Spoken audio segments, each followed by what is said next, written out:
어제는 열정적으로 살기 위해서 능력의 원천이 되시는 하나님과 연결이 되어야 한다, 그렇게 말씀을 드렸습니다. 이것이 영적 건강의 비결이 되는 것이고 이것이 열매 맺는 삶의 비결입니다. 오늘은 영적인 건강만이 아니라 다른 부분의 건강도 다루고 있습니다. 먼저 신체적인 건강입니다. 우리는 육체적으로 건강한 삶을 살아야 됩니다. 그리고 정서적인 건강입니다. 이것은 지정의 혼적인 건강이고 또 우리 인격적인 문제라고 할 수 있습니다. 우리가 인격적으로 올바른 그런 사람이 되어야 됩니다. 그리고 관계적인 건강입니다. 다른 사람들과의 관계에 있어서 우리가 건강한 관계를 가져야 됩니다. 이런 신체적인 건강, 정서적인 건강, 관계적인 건강이 우리에게 있으면 우리는 전인적인 건강을 가지고 살아갈 수 있게 됩니다. 우리가 열정적으로 살아가기 위해서는 이 모든 분야가 건강해야 됩니다. 그러면 후회하지 않은 삶을 살기 위해서는 열정적으로 살아야 되는데 우리가 어떻게 살아야 되겠습니까? 열정적으로 산다고 하는 것이 무엇입니까? 첫째, 열정적으로 산다고 하는 것은 자신을 향한 하나님의 목적을 이루는 것입니다. 나를 향한 하나님의 목적이 무엇인지 그것을 알고 그 뜻을 이루는 삶이 열정적으로 살아가는 모습이라, 그렇게 볼 수 있습니다. 내가 내 안에 있는 하나님의 목적을 발견하게 된다면 우리는 열정적으로 살아가게 됩니다. 어떤 고난에도 무너지지 않게 됩니다. 이것이 최선의 삶을 사는 자세인 것입니다. 둘째, 열정적으로 산다고 하는 것은 다른 사람들을 도울 수 있는 삶을 사는 것입니다. 자신만을 위해서 살아가는 그 삶에는 한계가 있습니다. 진정한 열정은 나 자신만이 아니라 다른 사람을 위해서 산다고 하는 사명이 내 안에 있을 때에 유지가 됩니다. 그러면 어떻게 사는 것이 식지 않는 열정으로 사는 삶이 되겠습니까? 비행기를 타게 되면 이제 비행기가 이륙하기 전에 승무원들이 하는 한 가지 일이 있습니다. 그것이 무엇이냐면 비상시에는 어떤 자세를 취해야 되는지, 그리고 또 산소 마스크는 어떻게 써야 되는지, 구명동의는 어떻게 입는지, 비상탈출을 할 때는 어떻게 해서 비행기 밖으로 나갈 수 있는지, 이런 것들을 이제 가르쳐 주게 됩니다. 이런 것을 가르쳐 주는 이유는 비상시에 내 몸이 안전해야지 또 다른 사람도 도울 수 있고 또 나도 살고 다른 사람들도 살 수 있기 때문에 그렇습니다. 여러분, 산소 마스크를 써야 된다고 하는 것은 산소가 부족할 때는 우리가 산소를 들이마시지 않으면 죽게 되기 때문에 그렇습니다. 그리고 위급한 일이 일어났을 때에 내 곁에 나의 도움이 필요한 사람이 있을지라도 내가 먼저 산소 마스크를 쓰고 내가 먼저 살아야지 그 사람도 도울 수가 있기 때문입니다. 다른 말로 하면 내가 신체적으로 건강하고 정서적으로 건강하고 관계적으로 건강해야지 나도 행복하고 내 주변에 나의 도움이 필요한 사람에게 도움을 줄 수 있다고 하는 것입니다. 오늘 본문에서도 예수님께서 말씀합니다. 내 마음을 다하고 목숨을 다하고 뜻을 다하여 주 너의 하나님을 사랑하라 하셨으니 이것이 크고 첫째 되는 계명이요 둘째도 그와 같으니 내 이웃을 내 자신같이 사랑하라 하셨으니 이 두 계명이 온 율법과 선지자의 강령이니라, 그렇게 말하고 있습니다. 하나님을 사랑하고 이웃을 사랑하는 것, 이것이 율법 전체의 내용이고 정신이라, 그렇게 말하고 있습니다. 그런데 39절의 말씀에 보게 되면 이 말씀은 우리에게 새로운 조명을 줍니다. 뭐라고 말씀합니까? 이웃을 사랑할 때에 자기 자신, 자신의 몸같이 사랑해야 된다고 하는 명령입니다.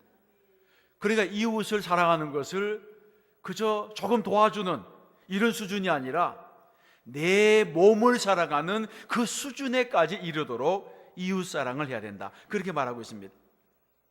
여러분, 또 이것을 다른 말로 우리가 생각해 보게 된다면 자신을 진정으로 사랑해 보지 못한 사람은 다른 사람을 진정으로 사랑할 수 없다고 하는 것입니다. 왜냐하면 우리는 내가 가진 것을 남에게 줄 수 있습니다. 만일 내 안에 열등감이 가득 차고 분노가 가득 차고 자기 학대 감정, 낮은 자존감, 이런 것으로 가득한 쓴뿌리가 있다고 한다면 우리가 남에게 무엇을 줄 때 이웃에게도 그러한 쓴물을 주게 되는 것입니다. 오늘 도입 예화에서 말씀드린 것처럼 내가 먼저 산소 마스크를 써야 된다고 하는 것은 내가 먼저 건강해져야지 자신을 사랑할 수 있고 이 사랑이 다른 사람에게까지도 흘러가게 되는 것입니다. 내가 건강해야지 다른 사람을 건강하게 할 수 있다고 하는 것, 다른 사람의 건강을 돌볼 수 있다고 하는 것, 이것을 우리가 잊어서는 안 됩니다. 그런데 여러분, 이 말은 우리의 이기심을 조장하는 그런 말이 아닙니다. 그것을 정당화하는 말이 아닙니다. 하나님은 우리가 먼저 영적으로 건강하고 신체적으로 건강하고 정서적으로 건강해지시기를 원하신다고 하는 것입니다. 왜냐하면 이것이 바로 하나님께서 창조하신 인간의 본래 모습이기 때문에 그렇습니다. 그러면 어떻게 해야지 우리가 이런 건강을 유지하겠습니까? 오늘은 신체적으로, 정서적으로, 관계적으로 어떻게 건강을 유지해야 될지에 대해서 생각해 보려고 합니다. 첫째는 신체적인 건강입니다. 여러분, 만약 내가 이제 한 달밖에 살 수 없다고 한다면 나의 몸을 어떻게 다루시겠습니까? 이왕 이렇게 된 바에야 먹고 싶은 거 다 먹고 하고 싶은 거 다 해보고 어차피 없어질 몸, 내 기분 내키는 대로 입맛 당기는 대로 살겠다, 이런 마음을 우리가 가지겠습니까? 우리의 몸에 대해서 성경이 뭐라고 말씀하고 있습니까? 고린도전서 6장 19절 이하에 보게 되면 너희 몸은 너희가 하나님께로부터 받은 바 너희 가운데 계신 성령의 전인 줄을 알지 못하느냐?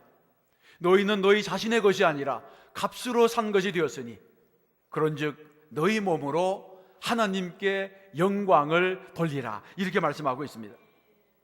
이 말씀은 우리가 신체적으로 건강해지려면 먼저 영적으로 건강해지고 영적으로 정결해지고 영적으로 깨끗해져야 되고 우리의 몸이 하나님의 영광을 위해서 창조되었다고 하는 이 사실을 알아야 된다고 하는 것입니다.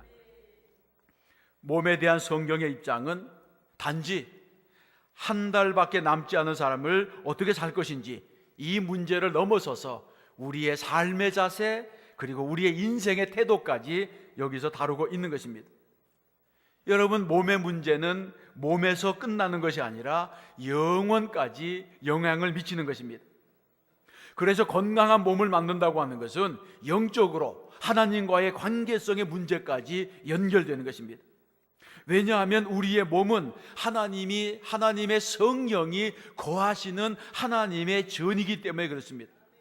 여러분, 이런 면까지 생각해 보게 된다면 우리 안에 하나님의 성령이, 우리 안에 하나님이 계시다고 하는 것을 생각해 보게 되면 먹고 마시고 살아가는 이 모든 것이 간단한 문제가 아닌 것입니다.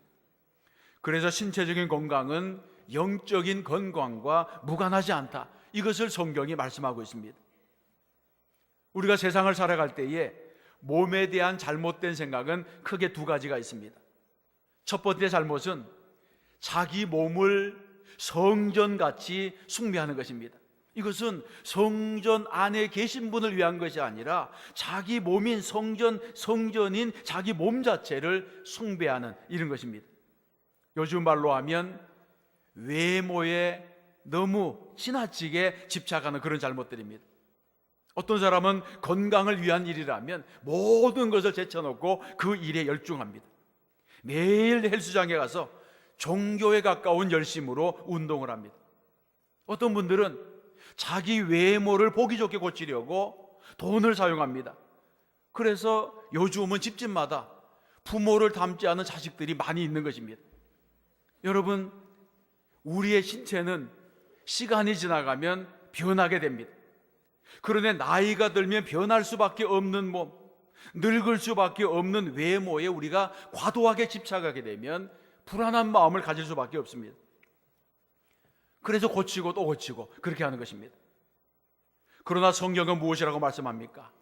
고린도후서 4장 16절에 보게 되면 우리의 겉사람은 낡아지나 우리의 속사람은 날로 새로워지는도다. 그래서 우리의 속사람, 우리의 내면이 어떻게 되는지, 그것이 더 중요하다고 하는 것입니다. 내면 세계에 질서가 있는 사람들, 내면 세계에 영적인 풍성함이 있는 사람들은 그 외모까지도 빛이 나게 된다고 하는 것을 말하고 있습니다. 두 번째 잘못은 성전을 쓰레기통처럼 취급하는 것입니다. 이런 사람은 신체적인 건강에 대해서 소홀합니다. 그래서 운동을 게을리하고 과식하고 폭식하고 흡연, 음주, 그리고 육체의 해로운 습관 같은 것을 끊어버리지 못하고 살아갑니다.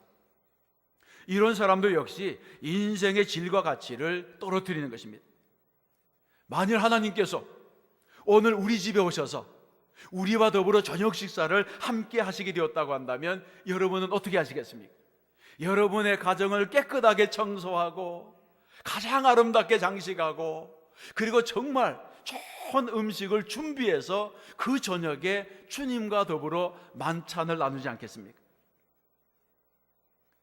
그 하나님께서 지금 나를 성전 삼아서 내 안에 계시다고 하는 이 사실을 우리는 잊어서는 안 되는 것입니다.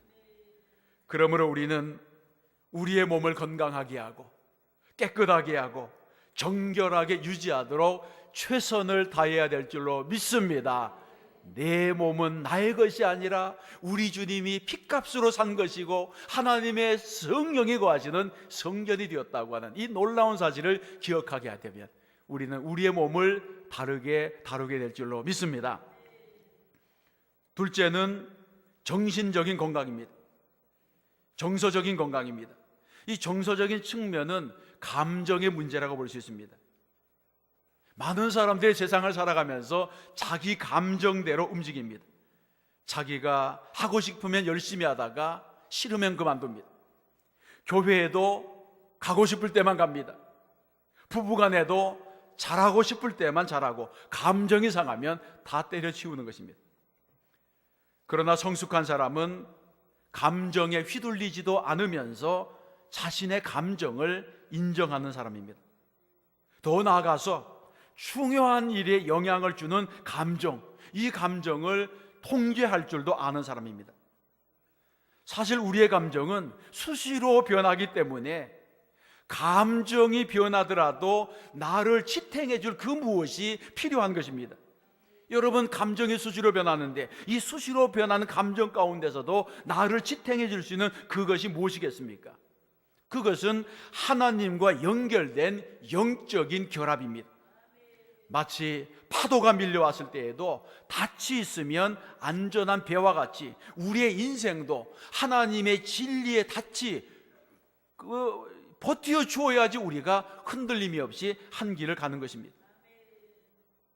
우리의 인생도 하나님의 진리의 닻에 걸어두어야 하는 것입니다. 성경에서 말씀합니다. 하나님이 우리에게 주신 것은 두려워하는 마음이 아니요 오직 능력과 사랑과 절제하는 마음이라, 그렇게 말씀하고 있습니다.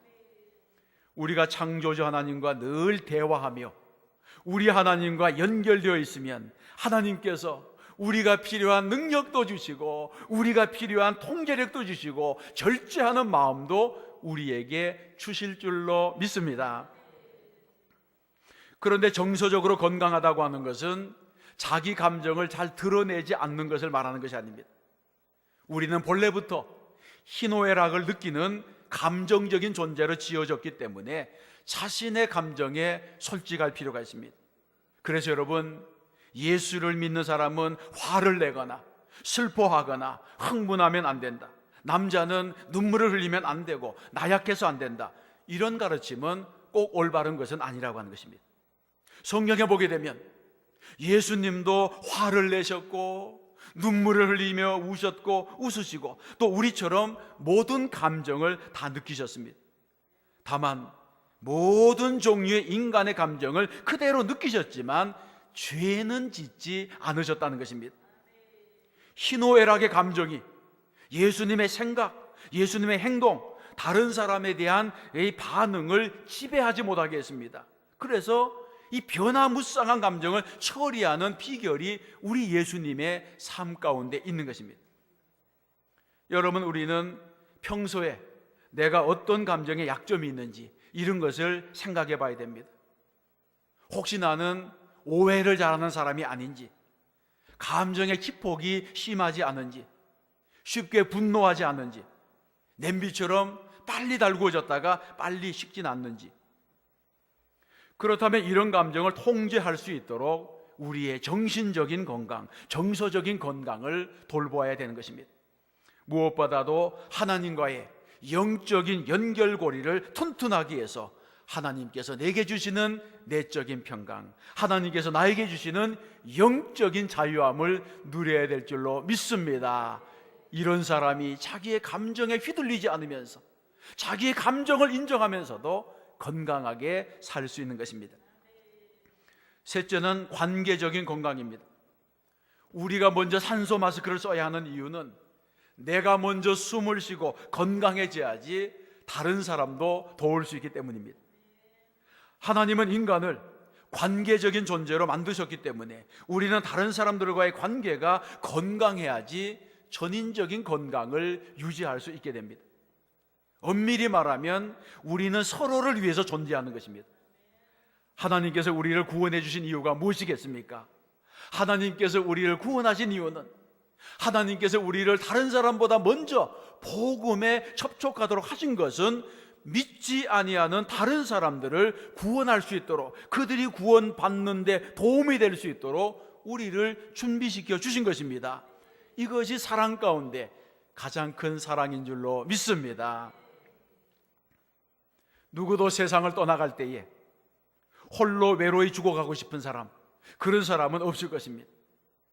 자신의 마지막이 다가왔다고 하는 것을 알게 되면 이제 사랑하는 사람들에게 마음속 깊은 곳에서 우러나오는 그런 말들을 하고 싶을 것입니다. 소중한 사람들에게 감사와 사랑을 표현하게 될 것입니다. 이런 관계 가운데 있는 사람들이 우리의 삶에 필요한 것입니다. 그러므로 우리는 주위에 사랑하는 사람들과 건강한 관계를 만들고 그 건강한 관계를 유지해 나가야 됩니다.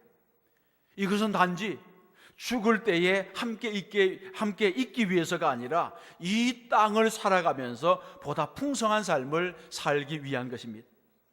이런 사람은 자녀들에게도 영원한 믿음의 유산을 남기게 될 줄로 믿습니다. 사랑하는 성도 여러분, 나의 건강 상태가 어떻습니까? 몸만 건강하다고 해서 모든 것이 건강한 것은 아닙니다. 영적인 건강, 신체적인 건강, 정서적인 건강, 관계적인 건강, 이 모든 건강이 두루 건강해야지 우리는 전인격적으로 건강한 삶을 살 수 있습니다. 내가 전인적으로 건강해야지 또 우리는 그 건강한 몸, 건강한 인격을 가지고 열정적인 삶을 살아갈 수 있게 되는 것입니다. 건강해야지 삶의 의욕, 그리고 삶에 넘치는 에너지가 솟아나게 되는 것입니다. 여러분, 우리에게 아무리 살 날이 많이 남아 있어도, 넘길 달력이 아무리 두껍게 남아 있어도 이런 사실을 지금 깨달아야 되는 것입니다. 인생은 정말 짧습니다. 짧은 세월 우리가 살고 돌아가는 것입니다. 하나님이 우리의 남은 날을 계수해 주셔서 남은 시간을 하나님이 원하시는 대로 사용할 수 있도록 기도하는 성도들이 되어야 할 줄로 믿습니다. 이런 깨달음을 가지고 우리가 하루하루를 살아가면 하루하루를 가치 있게 살아가고 내일은 오늘보다 더 좋은 날을 맞이하면서 하나님이 창조하신 그 목적, 가장 가까운 곳까지 접근해 가게 될 줄로 믿습니다.